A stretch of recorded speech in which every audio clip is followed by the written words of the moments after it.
Hello everyone, thanks for being part of this page. So before we go to the topic, let me give some question to all of you, and I hope all of you can participate on this session. Do you familiar with sex harassment, or maybe some of you has experience on it? Okay, maybe it is something bad to tell in a public, right? It happened on most of people who make a stigma that sexual harassment is something weird to show in a public. But what will happen next if everyone never show their experience to another? How about another people that has the same opportunity to be a victim of sexual harassment? Can you imagine how much people in this world who ever experience on these cases? So in here, I just want to show to you how important sex education is and to take care of yourself, whether it is your friends or even best friend, because anyone can be a suspect of sexual harassment. Okay, without any further ado, so I will go to the first topic. No.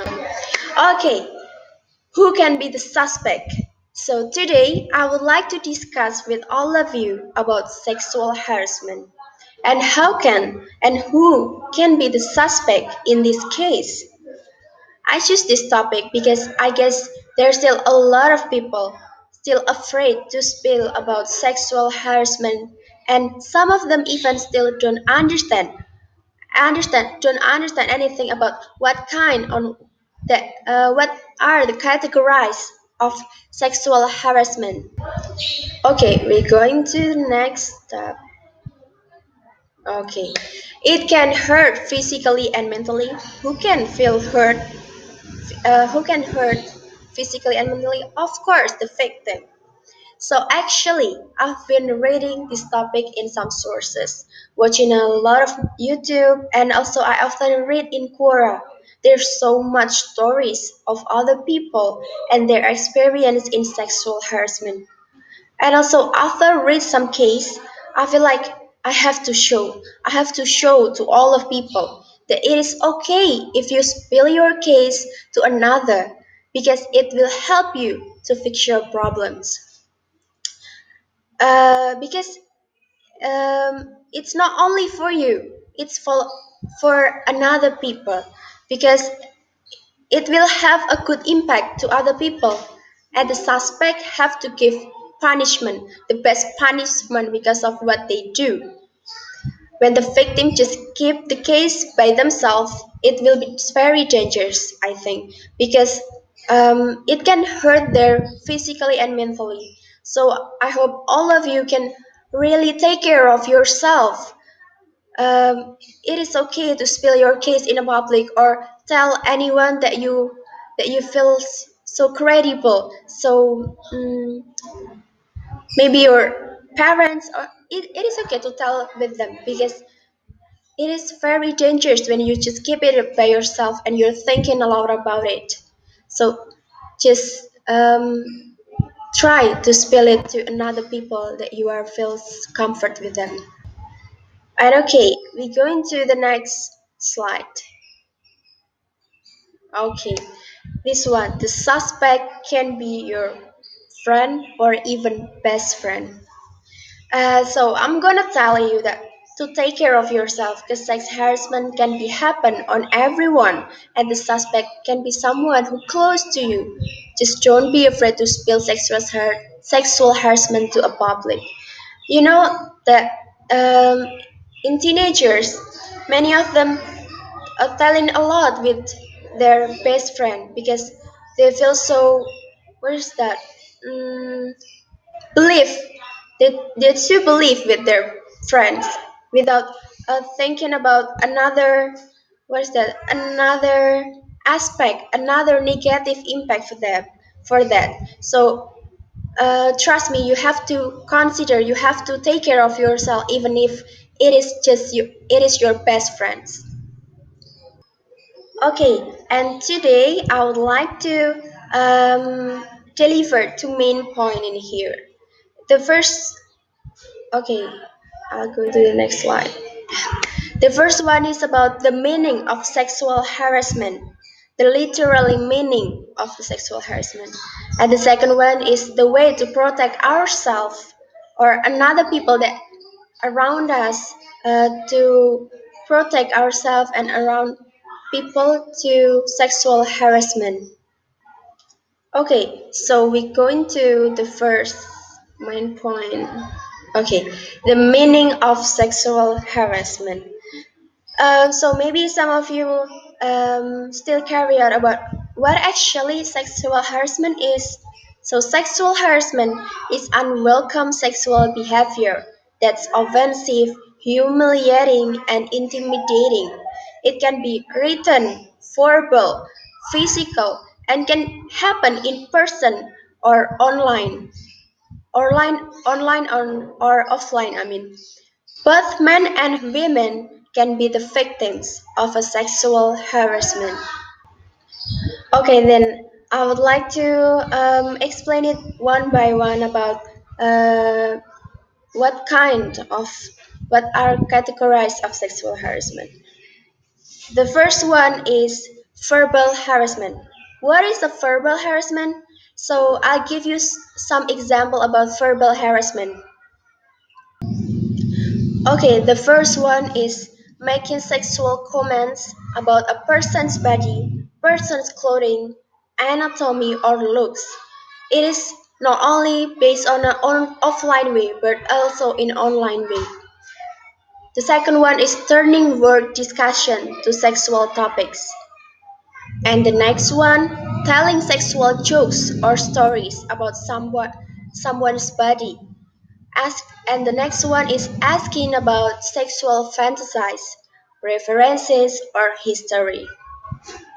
And also asking personal questions about social or sexual life. And the next one is making kissing sounds, howling, or smacking lips. Or the last one is telling lies or spreading rumors about person's personal sex life. Okay, after we know what are the example of verbal harassment, we move to this one, non-verbal harassment.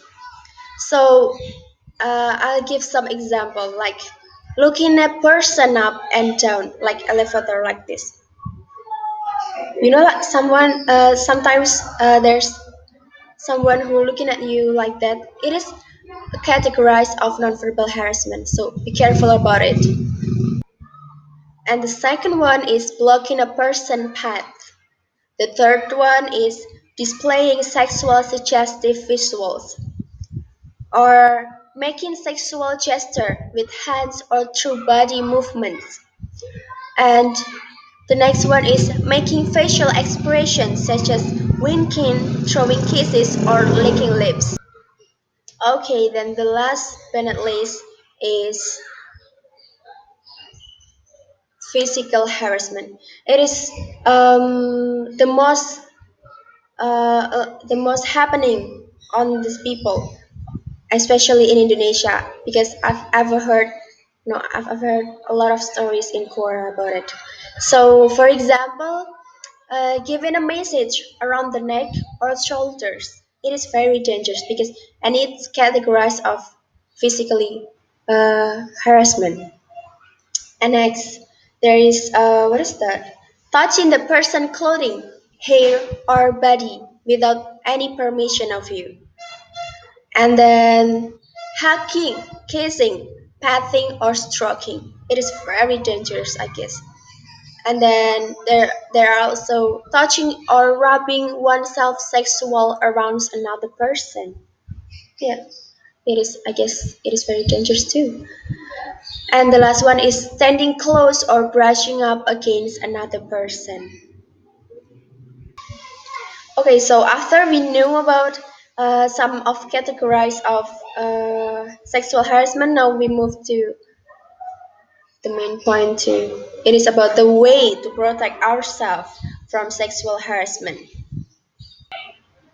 Maybe there's still a lot of people that They don't know about how to protect themselves. So in here, I'll give some activity that can they do to protect ourselves when they in the what is that in the case of sexual harassment. The first one to protect yourself is by inform about the definition of sexual harassment. So it is literally a basic knowledge that you have to know about it to protect yourself. The second was the second one is about being knowledgeable about institutional policy regarding sexual harassment because it will help you when you need it. And the next one is take an active role in fostering a work environment free from sexual harassment. We have to know about it. And then we also can attend sexual harassment prevention courses or training like that. And consult with your human sources office and government agency if necessary. I mean, never be afraid to report a comment, action, or gesture by somebody that makes you feel uncomfortable. It is okay, so you don't have to feel sorry about it because it is your responsibility to protect yourself. If possible, speak with individual directly and inform him or her or someone that you feel that behaviors is inappropriate.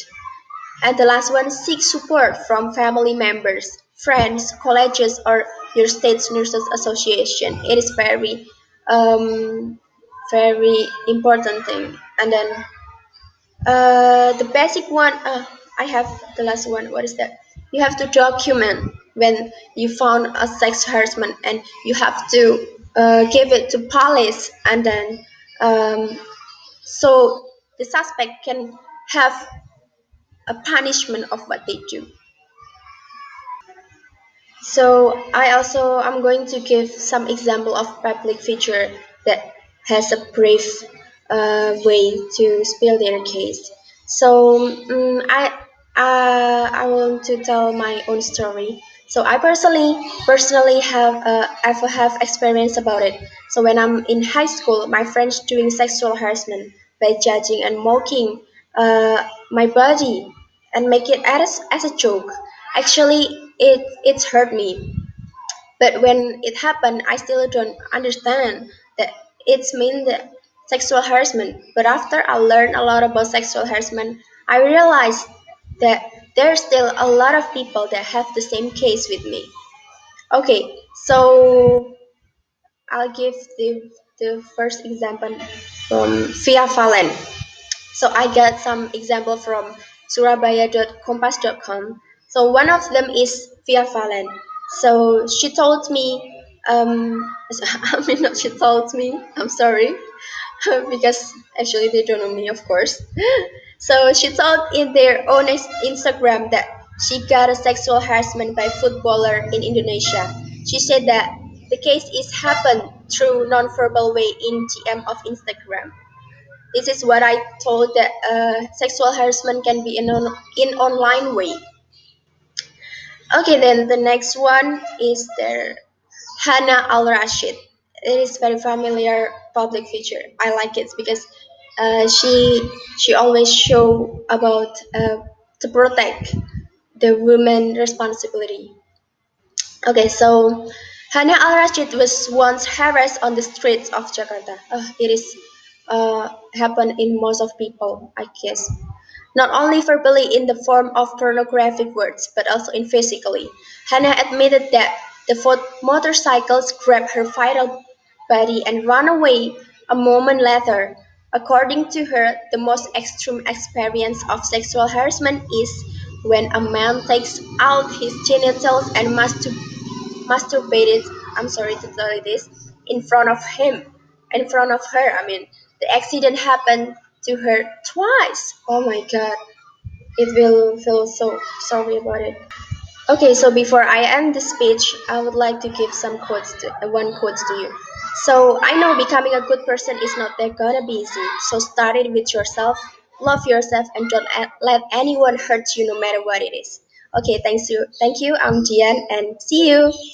Have a good day, everyone.